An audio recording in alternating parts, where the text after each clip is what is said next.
আকাশে উদিত হয়েছে খুশির চাঁদ, চারদিকে আনন্দের কলরব। আজ পবিত্র ঈদ উল ফিতর। মদিনার অলিতে গলিতে খুশির জোয়ার। শিশুরা নতুন পোশাকে হাসি মুখে ছোটাছুটি করছে। পুরুষেরা সুগন্ধি মেখে শুভ্র পোশাকে ঈদগাহে যাওয়ার প্রস্তুতি নিচ্ছেন। কিন্তু এই আনন্দের দিনেও একটি ঘর থেকে ভেসে আসছে কান্নার করুণ সুর। তিনি আর কেউ নন, তিনি আমিরুল মুমিনিন, অর্ধ পৃথিবীর শাসক। শয়তান যাকে দেখে পথ হারাত, সেই হজরত ওমর ফারুক রাদিয়াল্লাহু আনহু। ঘরের এক কোণে বসে তিনি শিশুদের মতো ফুঁপিয়ে কাঁদছেন। জান্নাতের সুসংবাদ পাওয়া এই মহামানবের চোখে আজ কেন অঝোর ধারা? অন্যান্য সাহাবীরা বিস্মিত হয়ে ঘরে প্রবেশ করলেন। তারা বললেন, হে ওমর, আজ তো খুশির দিন, আজ তো আনন্দের ঈদ, আপনি কেন এভাবে কাঁদছেন? আপনি কি আমাদের সাথে নামাজে যাবেন না? হজরত ওমর চোখের পানি মুছে ধরা গলায় উত্তর দিলেন, হে আমার ভাইয়েরা, আমি জানি না আজ আমার জন্য খুশির দিন নাকি ধ্বংসের দিন। মাসব্যাপী যে সিয়াম সাধনা আমি করলাম, আমার রব কি তা কবুল করেছেন? যে রমজানে আমি আল্লাহর ক্ষমা লাভ করতে পারলাম না, তার জন্য তো জাহান্নাম অবধারিত। আমি তো সেই ভয়ে কাঁদছি, আমার মহান আল্লাহ কি আমাকে ক্ষমা করেছেন? সারাদিন রাষ্ট্রের কাজ আর জনগণের সেবা শেষে যিনি সারা রাত জায়নামাজে কাটিয়ে দিতেন, মৃত্যুর আগে যিনি একটানা 2 মাস রোজা রেখেছিলেন, সেই ওমরের অন্তরে যদি আল্লাহর এত ভয় থাকে, তবে আমাদের কি অবস্থা হবে? ওমর রাদিয়াল্লাহু আনহু এর এই কান্না ছিল মাবুদের প্রতি গভীর প্রেম আর অকৃত্রিম দাসত্বের বহিঃপ্রকাশ। ওমর রাদিয়াল্লাহু আনহুর ঘর থেকে আমাদের দৃষ্টি এবার ফিরে যাক আহলে বায়াতের পবিত্র আঙিনায়। হযরত ফাতিমা রাদিয়াল্লাহু আনহার ঘর। দারিদ্র্য সেখানে নিত্যসঙ্গী হলেও অভাব ছিল না কৃতজ্ঞতার ও শকরের। ঈদের সকাল, পাড়ার ছোট ছোট ছেলে মেয়েরা নতুন জামা পরে বড় আদরের হাসান ও হোসেন রাদিয়াল্লাহু আনহুয়ের কাছে এলো। তারা বলতে লাগলো, হাসান, হোসেন, দেখো আমাদের নতুন জামা। তোমাদের নতুন জামা কোথায়?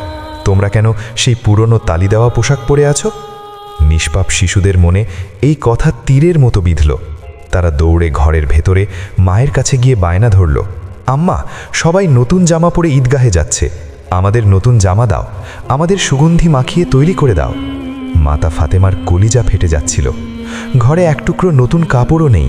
তিনি সন্তানদের সান্ত্বনা করতে বললেন, সোনামণিরা, তোমরা গোসল করে এসো, তোমাদের দর্জি জামা নিয়ে আসছে।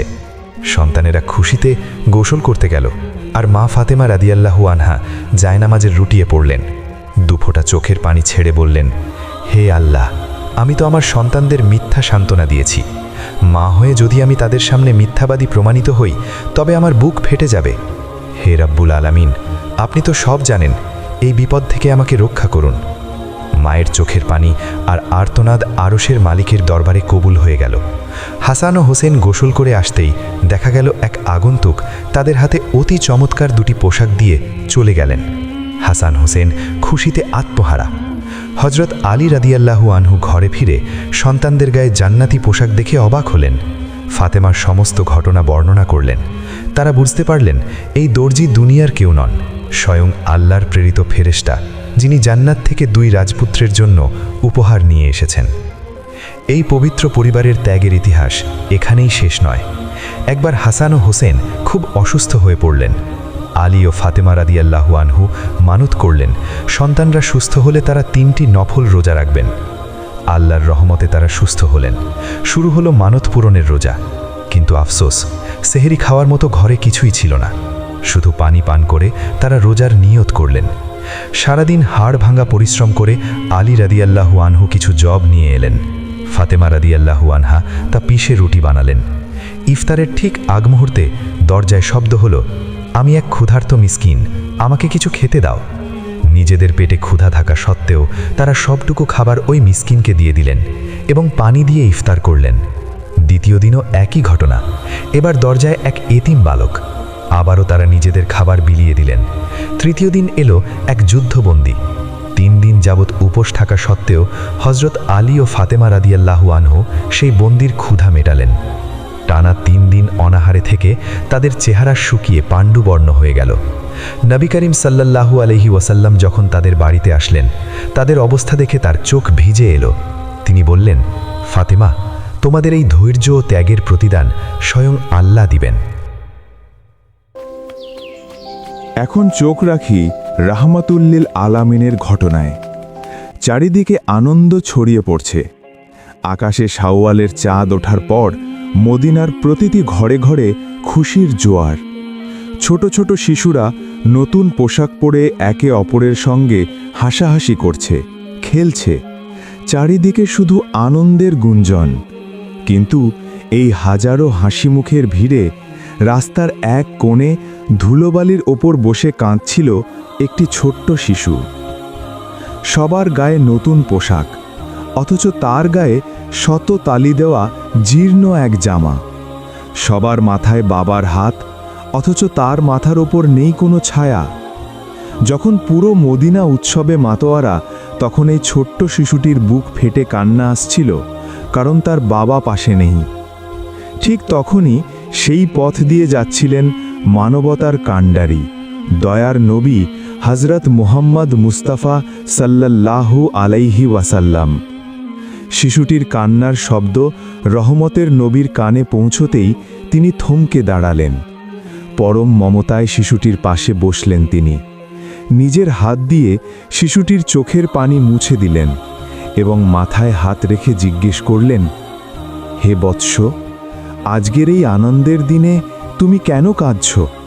কেন তুমি বন্ধুদের সাথে খেলছ না? শিশুটির কণ্ঠ ছিল কান্নায় রুদ্ধ। সে জানত না তার সামনে কে দাঁড়িয়ে। সে ফুপিয়ে ফুপিয়ে বলল, হে আল্লাহর বান্দা, আমার বাবা এক যুদ্ধে নবীজির সঙ্গে থেকে শহীদ হয়েছেন। আজ আমার বাবা নেই, মা অন্য একজনকে বিয়ে করেছেন। আজ আমার থাকার জায়গা নেই, পরার মতো পোশাক নেই। সবাই যখন বাবার হাত ধরে ঈদগাহে যাচ্ছে, আমার বাবার অভাব আমাকে কুড়ে কুড়ে খাচ্ছে। আমার কথা শোনার মতো কেউ নেই। শিশুটির কথা শুনে দয়ার নবীর চোখ ভিজে এলো। তিনি শিশুটিকে জড়িয়ে ধরলেন। এরপর যা বললেন তা ইতিহাসের পাতায় স্বর্ণাক্ষরে লেখা থাকবে। নবীজি বললেন, হে বৎস, কেঁদো না। তুমি কি এতে খুশি নও যে আজ থেকে আমি মুহাম্মদ হব তোমার বাবা, আয়েশা হবে তোমার মা এবং ফাতিমা হবে তোমার বোন? মুহূর্তেই শিশুটির সব দুঃখ মুছে গেল। সে কি কল্পনা করতে পেরেছিল যে আজ তার শূন্য ঘর পূর্ণ করবেন স্বয়ং আল্লাহর রাসূল? নবীজি তাকে নিজের বাড়িতে নিয়ে গেলেন। তাকে গোসল করানো হলো, নতুন সুন্দর পোশাক পরানো হলো এবং পেট ভরে খাবার দেওয়া হলো। কিছুক্ষণ পর মদিনার রাস্তায় সেই শিশুটিকে দেখা গেল সবচাইতে সুখী শিশু হিসাবে। যখন অন্য শিশুরা তাকে জিজ্ঞেস করল, একটু আগে তো তুমি কাঁদছিলে, এখন এত খুশি কেন? শিশুটির উত্তর ছিল, এখন আমার মতো শ্রেষ্ঠ বাবা আর কার আছে? সুপ্রিয় দর্শক, আজ আমাদের চারপাশে কত এতিম শিশু অবহেলায় বেড়ে উঠছে। আমরা কি পারি না এই ঈদে তাদের পাশে দাঁড়াতে? আমাদের নবীজি সাল্লাল্লাহু আলাইহি ওয়াসাল্লাম শিখিয়েছেন, মানবতার সেবা আর অসহায়কে ভালোবাসার মাঝেই রয়েছে ইসলামের প্রকৃত সৌন্দর্য। এই ঈদ হোক ত্যাগের, এই ঈদ হোক ভালোবাসার। আসুন আপনার চারপাশের এতিম শিশুর মাথায় অন্তত একবার স্নেহের হাত রাখি। ভিডিওটি ভালো লাগলে লাইক, কমেন্ট, শেয়ার করে পাশে থাকুন। আর নতুন নতুন এই ধরনের ইসলামিক ভিডিও পেতে চ্যানেলটি সাবস্ক্রাইব করে রাখুন। ধন্যবাদ।